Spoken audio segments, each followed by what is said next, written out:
his book, The Seat of the Soul by Gary Zukav, he discusses the importance of intention. How we do anything or how things happen to us is all birthed in our intentions. If we intend on graduating college with a PhD, things fall into place for us because we set our intentions on it. Now, of course, we need a plan. We need an action plan, right? We need, at the very least, a roadmap in our mind of how it's going to get accomplished. But again, that's all part of the concept of intentionality. So as we look at our relational sales career, let's think for a moment about our intentionality in terms of sales training, for example. Okay? Back at training number 500, we talked about our goal as a relational sales professional, and that is to create a friend or a relationship with the customer. It's more important now than ever before that we create relationships for several reasons. I've got 10 of them. Number one, it keeps customers coming back time and time again. Number two, if we do it right, they'll tell others about you because we live in a social media climate and folks love to share their little slice of knowledge or discovery with their friends. Number three, it allows for more consistent traffic as people's buying events occur in their lives. So we're not just selling at, say, Christmas time or Valentine's Day or New Year's in the case of furniture salespeople, but rather we're selling all year long. So it provides more of a consistency. Number four, you are blessed and you're rewarded by the bigger client base that you'll have. Number five, it's much healthier for the business as because of that ongoing cash flow that's happening with more consistent sales all year long.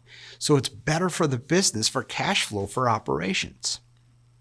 Number six, it's easier to close sales to folks that are in your camp who or have heard about you from some type of referral.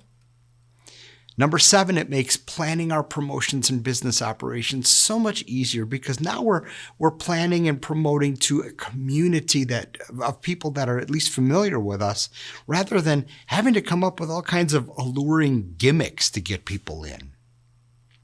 Number eight, relational selling is so much more enjoyable because we are delighted when our friends and good customers walk through the door, right? We have more fun. Number nine, it takes the pressure off of us as salespeople with regard to our outreach and our sales presentations. If we know it's our goal to create a relationship, well, then everything else is going to flow very nicely after that. So the pressure is off to have us make the sale today. Of course, we always want that to happen, right? We want that to happen, but the pressure is off to make the sale today, the better we create relationships. And finally, number 10, relational selling allows us to have a higher calling, so to speak, because it allows us to affect and be affected more by others through our intention. So as you can see, you are truly in a remarkable position right where you are to positively affect hundreds of people's lives. And I bring this to you today to add the element of intention to everything you do. I just gave you 10 points of intentionality for selling relationally. So now that you know these great things, it helps you to be more focused on why it's a good thing for you to sell in your store. Now, intention causes things to fall into place per our thoughts and desires. You can use intentionality in your career, in your relationships. Heck, you can do it building a birdhouse on a Sunday afternoon.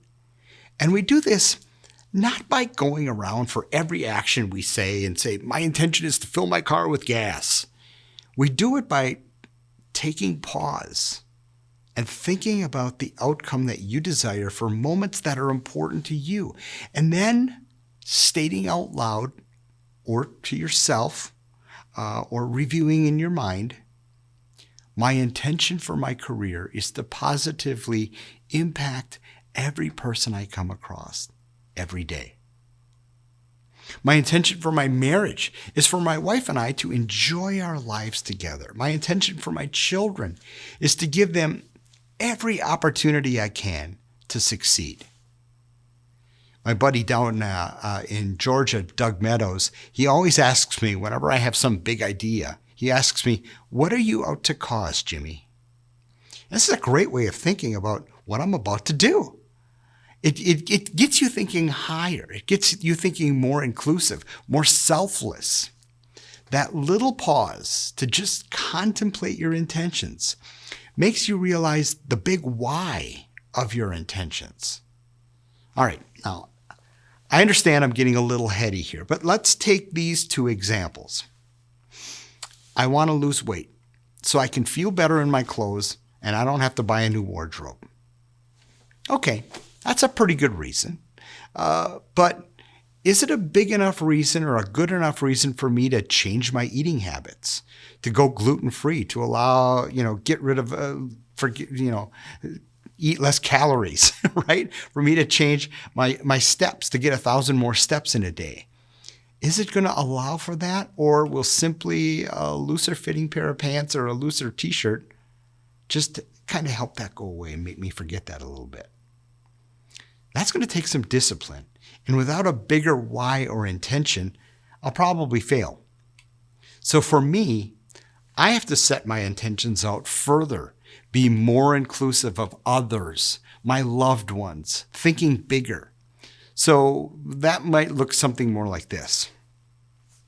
I want to lose 20 pounds so that I live longer, healthier, happier, and will be able to enjoy my family, to pick up my grandchildren, and to enjoy my loved ones into my 90s, just like my dad is. Now, you see how that type of serious intentionality might help me stick a little bit more to a healthier regime? So far, you've watched several or maybe even hundreds of these training videos for those of you that have been around for a few years. And it's my intention that you're engaged with them, that you have great discussions, and hopefully take at least one single idea away from each video to make you a better, happier sales professional. That's my intention. Now it's time for you to state your intentions for your career. So when you turn this video off, I'm going to ask you to write your intention for your career. I want you to think big. I want you to think inclusive of more people than just yourself. Think in terms of at least a decade, okay? So get high level on this. For many of you, this will be the first time you've ever done anything like this. And even if you work part-time or if you're not on the sales floor, get that intentionality down. Then, if you're bold enough, if you're prepared to accept this, if your team is comfortable with it, share them out loud with each other. Or if you're not comfortable with that, at least share them in your one-on-one meeting with your manager and your owner. Don't judge each other. No snickers, no, judging, just listen. And then finally, one more thing. If things aren't going well right now, if things aren't where you'd like them to be, of course, we're not going to write that on the piece of paper. This isn't about how things are right now. This is about what you want, what you desire. So start out like this. In my career, I intend to. In my career, I intend to. And then really simply do this little exercise for anything in your life where you're venturing into something. Buying a cottage, having a baby, adopting a puppy, or even planting a garden. Oh, and by the way, keep that piece of paper that you write it on, okay? I don't care where. Just keep it and pull it out sometime in the future, maybe a year, maybe 5 years. And you'll get a little chuckle and enjoy where you're at. And see how amazingly that setting, that intentionality out there really helped you focus and achieved whatever your intentions were.